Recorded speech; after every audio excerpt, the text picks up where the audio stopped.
Hi friends, welcome to thoughtful makes. நம்ம இந்த video என்ன பார்க்க போகிறோம் அப்படின்னா, முகலாய பேரரசுடைய ஒரு குயிக் ரிவிஷன் தான் வந்து பார்க்க போகிறோம். முடிஞ்ச அளவுக்கு நான் வந்து இம்பார்ட்டன்ட் பாயிண்ட்ஸை வந்து கவர் பண்ணியிருக்கேன். இந்த வீடியோ வந்து உங்களுக்கு யூஸ்ஃபுல்லாக இருக்கும், ஸ்கிப் பண்ணாமல் பாருங்கள். ஃபர்ஸ்ட் வந்து பார்த்தீங்க அப்படின்னா, முகலாய பேரரசு அதனுடைய ஆட்சிக்காலம் வந்து பார்த்திங்கன்னா 1526லேருந்து 1857. ஃபர்ஸ்ட்டு வந்து பார்த்தீங்க அப்படின்னா, ஜாகிருதீன் முகமது பாபர் இவர் தான் வந்து முகலாய பேரரசை வந்து தோற்றுவிச்சிருப்பார். அவருடைய ஆட்சிக்காலம் வந்து பார்த்திங்கன்னா 1526 1530.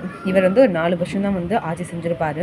அந்த 4 வருஷத்துலேயே வந்து ஒரு 4 போர் வந்து அவருக்கு முக்கியமான போராக இருக்கும். ஜாகிருதீன் முகமது பாபர் அப்படின்னா நம்பிக்கையை காப்பவர் அப்படின்னு அர்த்தம். ஃபர்ஸ்ட் போர் வந்து பார்த்திங்கன்னா முதலாம் பானிபட் போர் 1526. இந்த போர்கள் வந்து ரொம்ப ரொம்ப இம்பார்ட்டன்ட்டு பார்த்துக்கோங்க.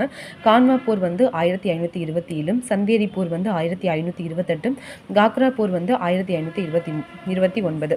இவருக்கு அப்புறம் இவருடைய பையன் ஹுமாயூன் வராரு. அவர் வந்து 1530 to 1540. ஓகேங்களா. ஹுமாயூனுக்கு இடையில வந்து 1540 to 45 வந்து ஷெர்ஷா வந்து ஒரு 5 வருஷம் வந்து ஆட்சி செஞ்சுருப்பாங்க. அதை வந்து அந்த லெசன் படிக்கும்போது அவங்க ஒரு டாப்பிக்கில் வந்து வருவாங்க. ஹுமாயூனுடைய பேருக்கு அர்த்தம் என்னென்னு பார்த்தீங்க அப்படின்னா அதிர்ஷ்டசாலி. இவர் வந்து 1530லேருந்து 40 ஒரு 10 வருஷமும், அதுக்கப்புறம் 55 to 56 ஒரு வருஷமும் வந்து ஆட்சி செஞ்சுருப்பார். இவரோட இதில் வந்து முக்கியமான போர்னு வந்து பார்த்திங்கன்னா சவுசா போர் வந்து 1539, கன்னோசி போர் வந்து 1540.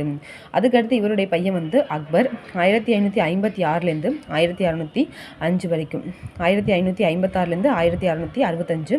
இவரை வந்து ஜலாலுதீன் அப்படின்னு கூப்பிடுவாங்க. ஜலாலுதீன் தான் இவரோட ஒரிஜினல் பேர். இவருக்கு வந்து மக்கள் கொடுத்த பேர் தான் வந்து அக்பர். இவர் வந்து இரண்டாம் பானிபட் போர் 1556. இந்த இரண்டாம் பானிபட் போரில் வந்து வெற்றி பெற்று தான் இவர் வந்து அரசனாயிருப்பார். இவருக்கு வந்து பைரம் கான் வந்து ரொம்ப வந்து ஹெல்ப்ஃபுல்லாக இருந்திருப்பாங்க. முகலாயர்களை பாட்டிலே வந்து அக்பர் தான் வந்து கொஞ்சம் நிறையா நல்ல விஷயங்களை வந்து செஞ்சுருப்பார். படிச்சிங்க அப்படின்னா உங்களுக்கு தெரியும். அவருடைய பையன்தான் வந்து ஜஹாங்கீர்.